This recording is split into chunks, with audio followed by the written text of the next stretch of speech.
안녕하세요. 대업에서 반도체 업종과 IT 산업 담당하고 있는 임주성입니다. 자, 3월 11일 하나 머티리얼즈 리뷰 진행해 보도록 하겠습니다. 자, 오늘 영상에서는 제가 한 세 가지 정도 말씀드리고 싶습니다. 지금 현재 반도체 업황이 어떻게 흘러가고 있는지에 대해서 현 시점, 현 위치, 주소에 대해서 한번 말씀드리려고 하고요. 그리고 두 번째로는 23년도 실적이 이제 발표가 되었습니다. 실적 같은 경우는 이따가 같이 한번 확인해 보시면 아시겠지만 22년도 비해서 23년도 실적이 매출액이랑 영업이익 같은 부분들이 많이 줄어들게 되었는데 실적이 줄어들으면서도 불구하고 주가 같은 경우는 그와 반대로 지금 좀 움직이고 있는 흐름을 보이고 있습니다. 왜 그런 이유로 어떠한 이유로 그렇게 반대 방향으로 움직이는지 같이 한번 좀 살펴볼 거고 마지막으로 차트도 한번 보면서 현재 위치에서 주가를 어떤 식으로 대응하면 좋을지 그러한 부분에 대해서 한번 말씀드려 볼 테니까 제가 영상 10분 정도 말씀드릴 것 같은데 10분 이내로 여러분들이 투자에 필요한 정보 얻어 가실 수 있도록 할 테니까 좋아요, 구독 한 번씩 눌러주시면 감사하겠습니다. 자, 일단은 먼저 23년도 실적이 어떻게 나왔는지 한번 같이 살펴보면서 넘어가도록 하겠습니다. 자, 실적을 보시게 되면은 20년도부터 해서 22년도까지 꾸준하게 매출액이랑 영업이익이 좀 증가하는 흐름을 보였었고, 그 이후에 이제 23년도 때 되면은 매출액이랑 영업이익이 이제 많이 줄게 되었는데, 매출액 줄어든 비율 비해서 영업이익 비율이 이제 줄어든 비율이 많이 높게 되는데, 아무래도 그 부분에 대해서 좀 말씀을 드리자면 금리의 영향이 가장 좀 크다. 이렇게 좀 말씀드릴 수 있을 것 같습니다.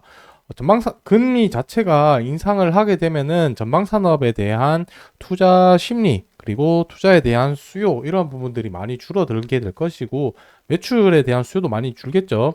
그러면서 후방에 있던 이제 기업들 같은 경우는 매출액도 줄어들게 되고, 원자재 가격 상승과 유지 관리 비용 이런 부분들이 많이 올라가게 되면서 매출액 줄어든 것보다 이제 판관비가 부분이 많이 상승을 하면서 영업이익이 많이 줄어드는, 그래서 영업이익의 비율이 많이 줄어드는 그런 현상을 좀 보였다라고 보시면 되겠습니다. 그래서 실적 같은 경우는 금리 영향이 좀 제일 크다 이렇게 보시면 될 것 같고, 금리의 영향에 의해서 반도체 업황도 사이클도 같이 맞물리면서 더욱 안 좋아지게 되는 그런 흐름을 보였다, 이렇게 좀 정리를 할 수 있을 것 같고, 이 하나 머티리얼즈 기업에서도 이 실적의 변동폭에 대한 원인이 반도체 업황이 이제 안 좋아지게 되면서 실적이 줄어들었다, 그렇게 좀 공식적으로 얘기도 했었습니다. 자, 그럼 그렇다면은 반도체 업황 같은 경우도 금리가 좋아지게 되면은 다시 업황도 좋아지고 매출이 좋아질 가능성이 높다.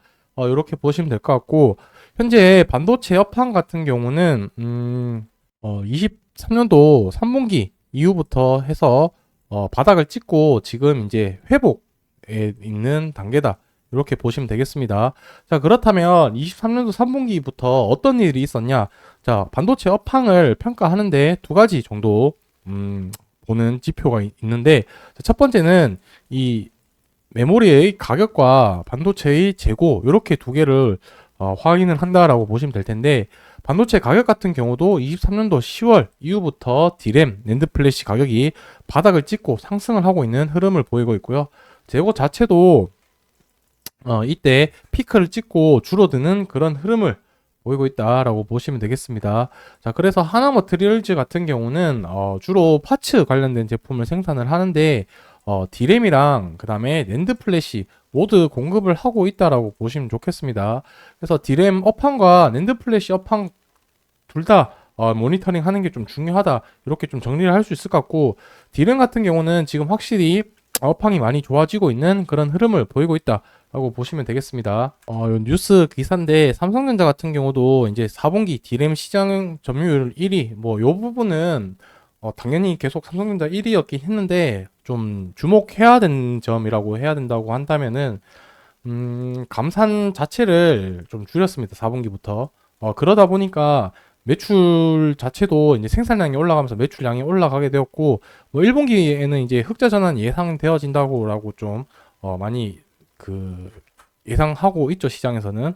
그러다 보니까 실적이 좀 더 좋아질 거다라는 그런 기대감 하나 있을 거고, 디램 같은 경우는, 그리고 낸드 같은 경우도 이제 글로벌 기업들의 가동률 부분이 좀 그 확대되는 그런 예상치가 있는데, 삼성전자, 하이닉스, 마이크론 뭐 전반적으로 해서 이 3분기 시점으로 해서 바닥을 찍고, 삼성 같은 경우는 24년 1분기부터 가동률을 올리고 있는 흐름으로 보시면 될 것 같고, 다른 기업들 뭐 마이크론이나 하이닉스 같은 경우도 좀 보합 수준에 가거나 좀 더 이제 좀 더 올려 가동률을 올리는 그런 흐름을 좀 보이고 있다라고 보시면 되겠습니다.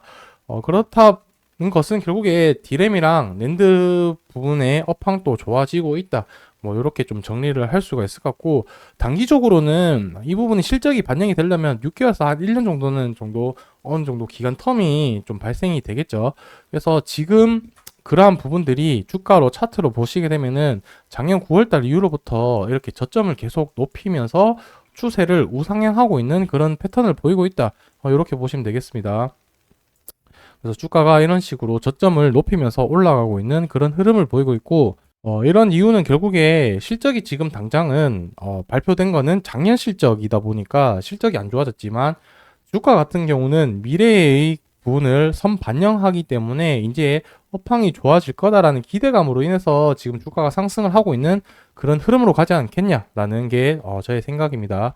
그래서 지금 뭐 내년까지, 내후년까지 생각을 한다면 충분히 이 전고점은 충분히 넘어설 수 있는 그런 실적과 그리고 주가, 그런 업황이 생기지 않을까라고 생각이 들고 있습니다. 지금은 이 AI 반도체, 뭐 HBM 뭐 있을 수도 있을 거고요. 그리고 CXL, 그리고 온 디바이스 AI, 뭐 이렇게 해가지고 전반적인 AI 테마로 해서 시장에 수급이 몰리겠지만, 결국 이러한 부분들이 한번 또 사이클 돌고 나면은 결국에 이제 본격적인 전통적인 소부장 기업들로 수급이 또 넘어가지 않을까, 그렇게 좀 생각을 하고는 있습니다. 그래서 차트를 이렇게 또 주가를 보시게 되면은 이 초록색 굵은색 선이 장기 이평선인 241선이고, 노란색 선이 단기 이평선인 21선으로 제가 표현을 해놨는데, 주가가 241선을 돌파하고 지금 좀 계속해서 지지를 받으면서 올라가고 있는 그런 흐름을 보이고 있다라고 보시면 되겠습니다. 요 앞전에서도 241선을 돌파하고 나서 거의 지금 몇 년 동안 올라갔냐면 19년도 3월부터 해서 요때가 19년도는 아니고 20년도네요. 20년도 3월부터 해서 22년도 5월, 그러니까 장장 2년 기간 동안 우상향하는 그런 흐름을 보였었고, 이 고점을 찍고 나서 22년 6월부터 한 5개월 정도 하락을 거친 다음에 다시 지금 우상향하고 있는 그런 패턴을 보이고 있다라고 보시면 되겠습니다. 그래서 현재 주가 가격이 48,000원 정도이고, 241선 가격이 47,500원 정도 되는데, 이쪽 부분에서 한번 좀 신규로 봐도 괜찮은 자리라고 생각이 들고, 계속 이제 저점 같은 경우는 전저점을 기준으로 해서 좀 보면 좋을 것 같은데, 단기적으로 봤을 때는 이 추세를 이탈하지 않는 선에서 저점을 높여가는 흐름을 보인다면은 크게 문제없이 다시 한번 반등하지 않을까라고 좀 생각이 들고 있습니다. 제가 그래서 하나머트리얼즈 같은 경우는 제가 계속해서 종목을 리뷰를 해드릴 수는 없겠지만, 앞서 말씀드린 것처럼 뭐 금리의 영향, 그 다음에 메모리, 업황, 그리고 마지막으로는 이 차트, 주가 흐름, 추세의 변동에 따라서 관련된 내용 소식 있을 때마다 영상으로 제가 계속해서 업로드 해 드릴 테니까 좋아요, 구독 한 번씩만 눌러주시고 저와 같이 하나머트리얼즈 같이 관찰 추적해 나가셨으면 좋겠습니다. 자, 오늘 영상 여기서 마무리하도록 하고 다음번 영상에서 인사드리도록 하겠습니다. 감사합니다.